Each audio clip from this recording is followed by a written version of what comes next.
BGB, RAB, DGFI এবং answer বাহিনীর ভেতর বাইরের নানা স্পর্শকাতর বিষয় এবার সামনে আনলেন সেনাবাহিনীর সাবেক প্রধান জেনারেল ইকবাল করিম ভূঁইয়া। সাবেক প্রধানমন্ত্রী নিরাপত্তা উপদেষ্টা তারিক আহমেদ সিদ্দিক তাকে কিভাবে চ্যালেঞ্জের মুখে ফেলেছিলেন, মেজর জেনারেল জিয়াউল হাসান কেন তাকে হত্যার ষড়যন্ত্র করেছিলেন, এসএসএফ ডিজিএফআই এর পোস্টিং পেতে তরুণ অফিসাররা কি কৌশল নিতেন, এমন অনেক প্রশ্নের উত্তর নিজের ফেসবুকে তুলে ধরেছেন আইকেবি। 6 কিস্তিতে প্রকাশিত পোস্টগুলোর সব শেষটি সামাজিক মাধ্যমে এসেছে গেল 14 মার্চ। পোস্টের শুরুতেই তরুণ অফিসাররা কেন এসএসএফ, র্যাব, ডিজিএফআই বা এ জাতীয় সংস্থায় যেতে মরিয়া সে বিষয়টি তুলে ধরেছেন ইকবাল করিম ভূঁইয়া। আর এক্ষেত্রে তারা কি কৌশল অবলম্বন করছেন সেটিও প্রকাশ করেছেন আইকেবি। তিনি লেখেন, একবার আমার প্রথম এডিসি ক্যাপ্টেন তৌহিদ জানালেন, এখনকার অনেক তরুণ অফিসার ইচ্ছে করে কোর্সে বেশি নম্বর পেতে চান না, কারণ শীর্ষস্থান পেলে তাদের পোস্টিং হয় এডিসি হিসেবে অথবা ব্রিগেড বা ডিভিশন সদর দপ্তরে স্টাফ অফিসার হিসেবে বা বিএমএ এসআইএনটিতে প্রশিক্ষক হিসেবে, যেগুলোতে ভবিষ্যতে উন্নতির তেমন সুযোগ থাকে না। কিন্তু একটা ভালো মানের বি পেলে এসএসএফ, র্যাব, ডিজিএফআই বা এ জাতীয় সংস্থায় পদ পাওয়া যায়, যেখানে পদোন্নতির সম্ভাবনা বেশ উজ্জ্বল।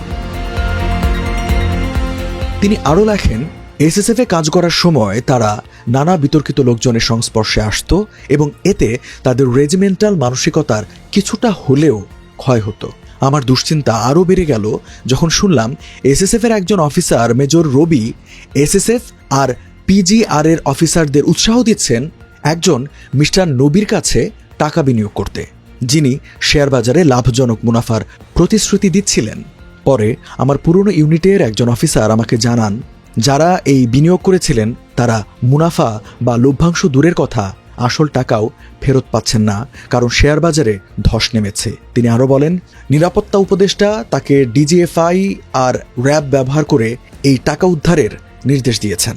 অল্প কিছুদিন পর মিস্টার নবীর সন্দেহজনক মৃত্যু সারা দেশের সংবাদপত্রে শিরোনাম হয়। 5 আগস্টের পর চাকরিচ্যুত এবং গ্রেপ্তার মেজর জেনারেল জিয়াউল হাসান আইকেবিকে হত্যার ষড়যন্ত্র করেছিলেন বলে উঠে এসেছে কিস্তির 5ম পর্বে।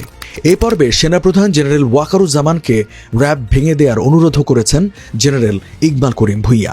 পোস্টে তিনি লেখেন, একদিন সেনাপ্রধানের কার্যালয়ে বোমা আতঙ্ক দেখা দেয়।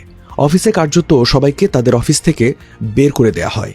Director military intelligence brigadier general Zaglul বোমার নির্ণয় যন্ত্রপাতি সহ তার টিম নিয়ে দৌড়ে আসেন।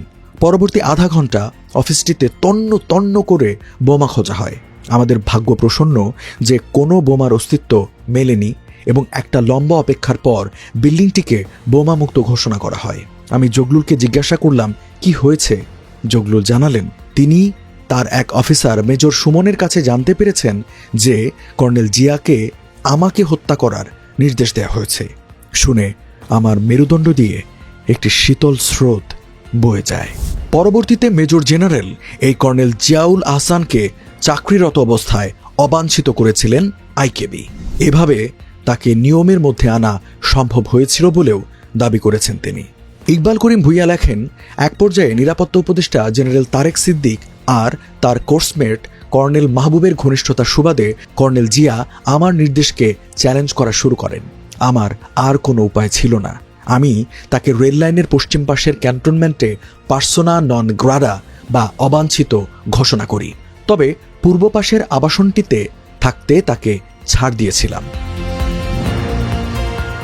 তিনি আরও লেখেন, কর্নেল জিয়া পরিস্থিতির গুরুত্ব তখনই পুরোপুরি বুঝলেন যখন মিলিটারি পুলিশ তাকে ও তার স্ত্রীকে সেনানিবাসের ভেতরে সিএমএইচে যাওয়ার পথে চেকপোস্টে আটকে দেয়।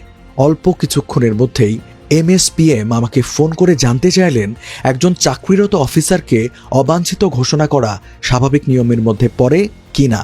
না, এটা বিশেষ কোনো পদক্ষেপ। আমি বললাম, এটা ব্যতিক্রমী ব্যবস্থা। সাধারণ নাগরিক, রাজনৈতিক কর্মী বা সন্দেহভাজন ব্যক্তিদের অপহরণ ও হত্যায় র্যাবে প্রেষণে থাকা অফিসারদের সম্পৃক্ততা আইকেবিকে বেশি পীড়া দিত বলে পোস্টের দ্বিতীয় কিস্তিতে উঠে এসেছে।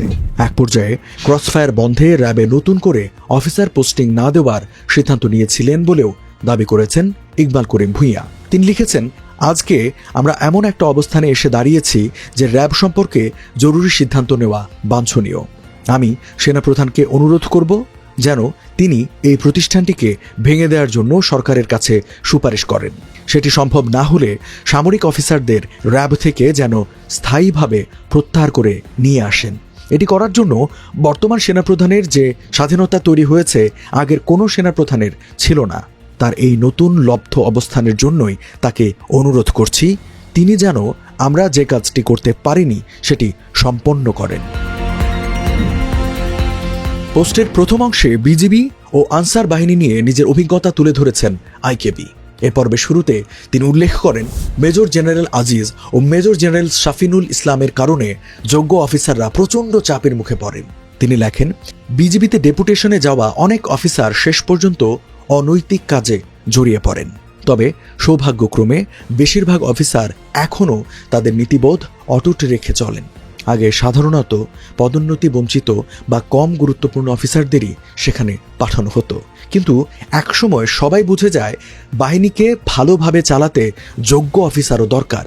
কিছুদিন সবকিছু ঠিকঠাকই চলছিল, তবে মেজর জেনারেল আজিজ দায়িত্ব নেবার পর এবং পরবর্তীতে মেজর জেনারেল শাফিন আসায় এসব অফিসার সত্যিকারের চাপের মুখে পড়েন। আনসার বাহিনীতে ক্যাডার ও সেনা অফিসারদের দ্বন্দ্ব অসন্তোষের কারণ বলে উল্লেখ করেছেন ইকবাল করিম ভূঁইয়া। তিনি লেখেন, আমি যখন সেনাপ্রধান ছিলাম তখন জানতে পারি যে ওই সময়ের ডিজির বিরুদ্ধে আনসারের নারী সদস্যদের সাথে অনৈতিক সম্পর্ক এবং অত্যাধিক দামে শটগান কেনার অভিযোগ উঠেছে, কিন্তু আমি কিছু করতে পারিনি, কারণ নিরাপত্তা উপদেষ্টার সাথে তার ঘনিষ্ঠতার কারণে তিনি কার্যত আমার ইখতিয়ারের বাইরে ছিলেন। 2012 সালের জুন থেকে 2015 সালের জুন পর্যন্ত সেনাপ্রধানের দায়িত্বে ছিলেন জেনারেল ইকবাল করিম ভূঁইয়া। এই সময়ে আনসার বাহিনীর নেতৃত্ব দেন মিজানুর রহমান খান ও শেখ পাশা হাবিবুদ্দিন। আর তার সময়ে র্যাবে দায়িত্ব পালন করা কর্নেল জিয়া পরবর্তীতে এনটিএমসির মহাপরিচালকের দায়িত্ব পালন করেন। গত সরকারের সময় তিনি মূলত র্যাবে দায়িত্ব পালন করেছেন, পরে এসেছিলেন এনটিএমসিতে।